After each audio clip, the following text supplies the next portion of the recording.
Hi. I'm here to talk to you about acquiring customers with email.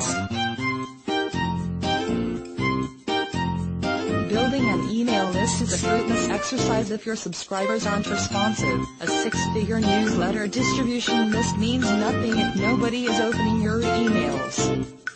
Newsletter engagement is best measured by open rates and click-through rates. I've worked with some of the best lists out there. The Help Scout newsletter regularly reaches over 21% plus open rate, a tough number to crack in our industry. Constant Contact keeps a detailed list of average open and click-through rates on their website. You can see the full set of data here. So how do the most engaged newsletters keep their open and click-through rates so high? The secret boils down to using proven psychological principles that invoke curiosity, grab the reader, and compel them to take action. Below, we analyze 5 different studies that offer proven tips for helping you improve engagement. 1. The information gap. All marketers should be familiar with the work of George Loewenstein, a neuroscientist at Carnegie Mellon University. Loewenstein's research on information gap theory reveals powerful insights for creating email broadcasts that people will actually read and click through. His findings show that when we encounter things that pique our interest but don't reveal the goods, we have a strong desire to delve further in so that we avoid the dissatisfaction of not knowing the outcome. We've all encountered this before. It's really just a scientific take on suspense. Research in this area show that human beings hate leaving things incomplete if they've had a strong start. According to one study, when subjects were interrupted while doing brainbuster tasks that they were making progress on, nearly 90% carried on working on the puzzle anyway. The takeaway: creating suspense in your e-newsletter will make readers want to see it through to the end, which means clicking through to wherever you are sending them. Do not use suspense in the subject line, though. This creates a subject that is too vague, and one that might be construed as spam. Instead, be sure to create this need to close the gap early in your broadcast through the introductory paragraph by revealing the ending first or by creating intrigue. 2. The less is more approach. Columbia University psychology professor Sheena Iyengar made waves with her research on why choice is demotivating, which was later expanded into her book, The Art of Choosing. Her famous jam study shows how people react to an abundance of choices and explains why action paralysis seems to occur when we are presented with a lot of options. Iyengar conducted the study by selling jam in an upscale supermarket, testing shoppers' interaction with jams, displaying 6 types on some days and 24 types on other days. While she noted an increased interaction from customers with the 24 jam display, only around 3% of customers actually bought the jam, whereas more than 30% purchased from the 6 jam display. Having more options increased engagement, but fewer people actually made a choice and purchased a jar of jam. So if people who are overwhelmed with choices often opt to do nothing, what is a marketer to do? You can specifically apply this to email marketing by following the one email, one goal rule, in that each email should only have one desired outcome. If you are asking for multiple things, you are really asking for 0 things, because multiple choices often cause people to take no action. The Help Scout newsletter embraces this practice with our minimal design and very obvious call to action. There's only one big ask in our emails, and this design choice has played a big role in our high click-through rates. Help Scout's email, one goal. 3. Using urgency the smart way. Social psychologist Howard Leventhal conducted a study on urgency by testing how people responded to packets of information about tetanus.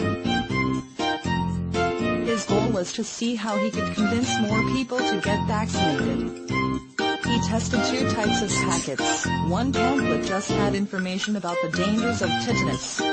The other pamphlet had the same information and minimal instructions on where subjects could get vaccinated.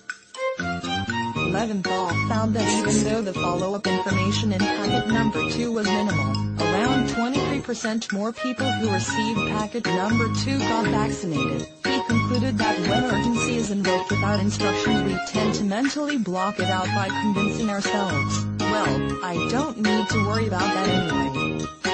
Thus, it is harder to ignore the warning signs when you're armed with information on what to do next. You can use this information in your newsletter by creating a crystal clear call to action after you've invoked a sense of urgency.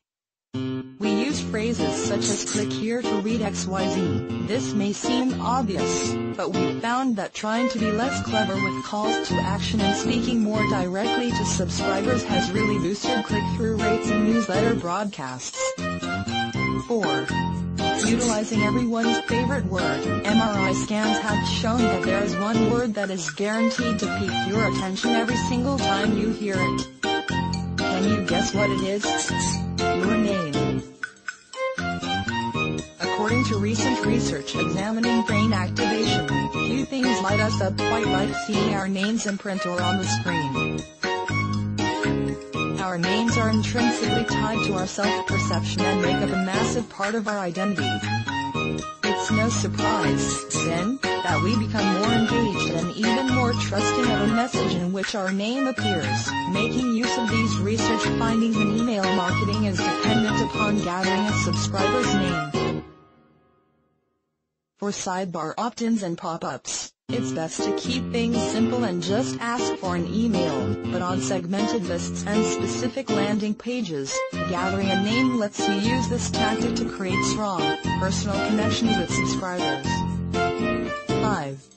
Keep them on their toes. Reciprocity is a powerful force. And social psychologist Norbert Schwartz revealed that surprise reciprocity is especially powerful. Schwartz found that unexpectedly finding as little as 10 cents was enough to put people in a good mood. Remember that this is perceived value, so giving people things that cost you anything can still have this same effect. Apply this to your email marketing efforts by surprising subscribers with free stuff. Blog posts don't count, because there is no surprise there. People expect them to be free. We're talking about things like free guides, unpublished videos, or webinars collateral that will create engagement with your email subscribers.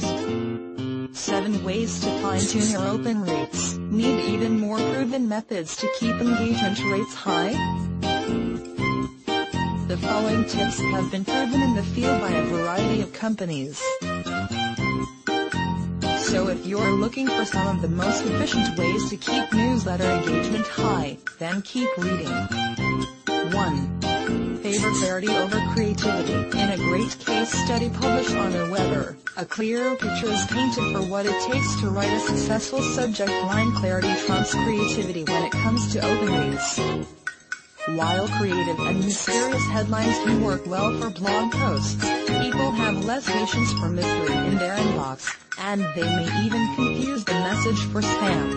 Save your creativity for article headlines and keep subject lines obvious and relevant to your subscribers' interests. 2.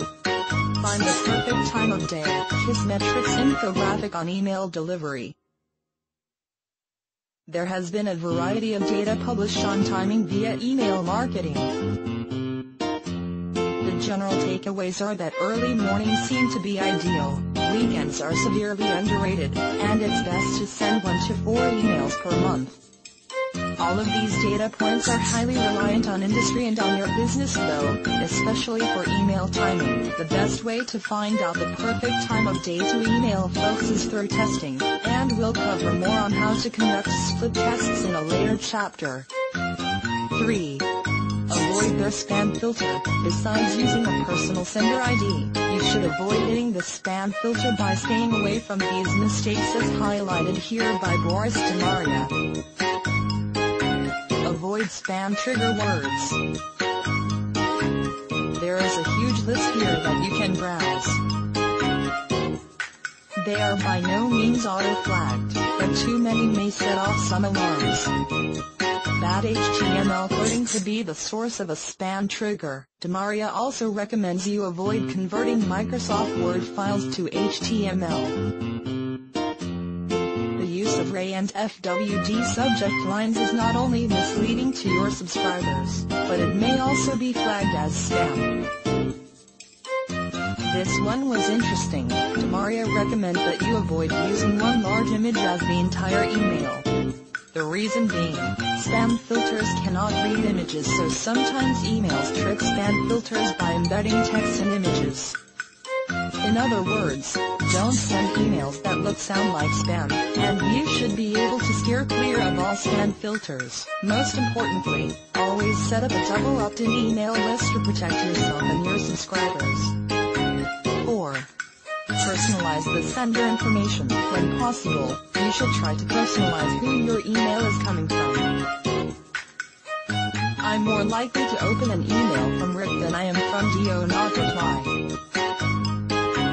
At the very least, have the email coming from your company name, rather than listing updates such as company as the sender.